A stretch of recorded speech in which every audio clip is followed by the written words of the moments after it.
अब मैं कहानी सुनाऊंगा तुमको। कहानी सुनोगे? देखो कहानी स्पीच, ठीक है।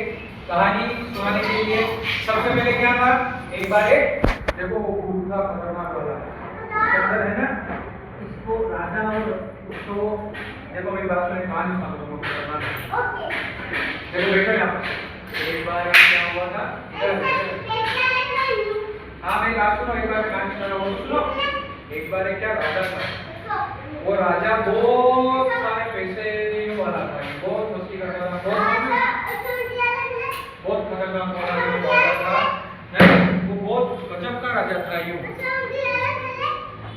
बेटो अगर किसी ने बोला तो हाँ चलो मैं सुना रहा हूँ कहानी। एक बार क्या था, बहुत खतरनाक वाला राजा था, उसको मतलब क्या होता था, वो किसी एक साम्राज्य का बहुत बड़ा बहुत ही प्रतापी शासक था।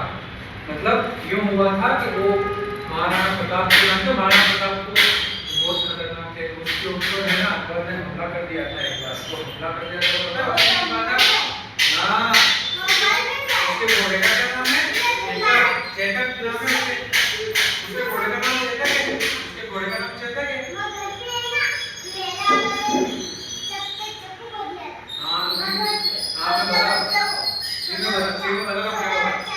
वो पूरा ऐसे ही घूमते आता था, फिर वो चेतक के पास में महाराणा प्रताप जी के साथ में वो पूरे टाइम घूमता था, उनका बहुत अच्छा दोस्त था उसका। एक दिन क्या हुआ कि वो खतरनाक हल्दी घाटी उदयपुर में अपने यहाँ पर है, वहाँ पर बहुत खतरनाक हमला हुआ। वो इतना खतरनाक हमला किया उसने, और फिर वो दोनों सब लड़ने लगे तो उनको पता चला कि यार ये तो सिर्फ 20,000 ही है और ये तो 80,000 लोग हैं, 80,000 और 20,000 से हम कैसे सामना करेंगे।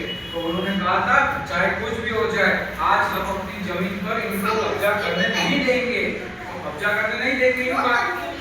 अब क्या हुआ कि वो वापस से फिर वो हमला करने के लिए आते उसके बाद में फिर वो उनको ऐसा मारते हैं, उनकी ऐसी लड़ाई होती है।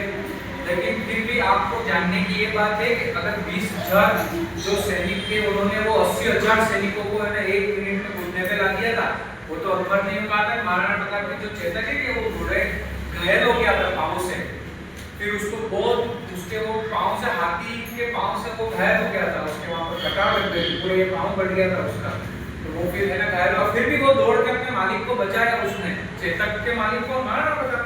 फिर भी उन्हें मतलब बहुत ही मुश्किल से उन्होंने उनको बचाया, और फिर वो है ना क्या कहते हैं, वो एक इतना बड़ा नाला था, वो नाले से ऐसे ऊपर देखो यहाँ से ऐसे ऐसे कूदे, ये पूरा नाला ये पूरा ऐसे कूद के आया नाले से।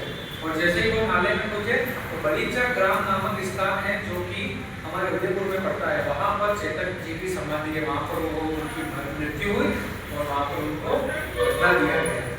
इसी प्रकार से चेतक की उस महान कहानी को हम याद करते हुए पूरी तरह से आज इस कहानी को सुनते हैं। अब सुनो मेरी बात, एक और तुमको बोल रहा हूँ, एक अपने यहाँ पर धानगढ़ महल है, बहुत खतरनाक है ना, बहुत खतरनाक एक महल है। वो महल के अंदर ऐसे ही वहाँ पर रात को कोई नहीं जाता है कि 10 बजे के बाद में, सही बता रहा हूँ, 10 बजे के बाद में कोई नहीं जाता है तो वहाँ से बाहर नहीं आता। बाहर कैसे होता है, एक बार क्या होता है, ऐसे 4 दोस्त है अपनी गाड़ी लेके वहाँ पर गए, गाड़ी लेके वहाँ पर गए, ठीक है, गाड़ी लेके गए तो उन्होंने कहा कि उसने वो बाहर जो नहीं है वो खड़ा था, उसने कहा कि तुमको यहाँ पर 10 बजे के बाद में नहीं जाना चाहिए, अगर तुम गए तो तुमको कोई ना कोई पकड़ के ले जाएगा, ठीक है। तो उन्होंने कहा अरे यार ये क्या होता है, वो तो हम तो खुद नहीं जानते ये क्या होता है। वो ऐसे ही करके अंदर चले गए, उनको जैसे अंदर गए तुरंत ये पाँव के छन छन छन छन छन ऐसे करके आवाज आने लगी।